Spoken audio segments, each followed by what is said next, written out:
In this video, we are going to define the term biochemistry. आज की इस video में हम बायोकेमिस्ट्री को डिफाइन करेंगे. It deals with the study of the chemistry of different compounds and processes occurring in living organisms.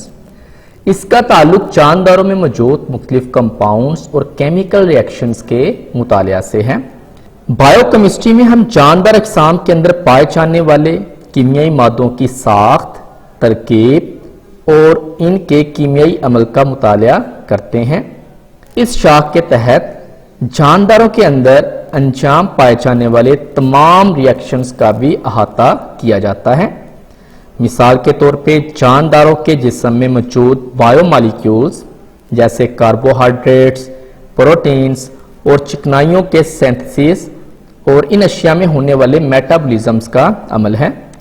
मिसाल के तौर पे देखें, यहाँ पे ये कार्बन डाइऑक्साइड और ये वाटर, जब ये in the presence of sunlight and chlorophyll पौधों के जिस्मों में ये मिलते हैं तो इनसे ग्लूकोज बनती है और साथ ऑक्सीजन खारिज होती है. ये एक किस्म का केमिकल रिएक्शंस है जो जानदारों के जिस्मों में सरअंजाम होता है.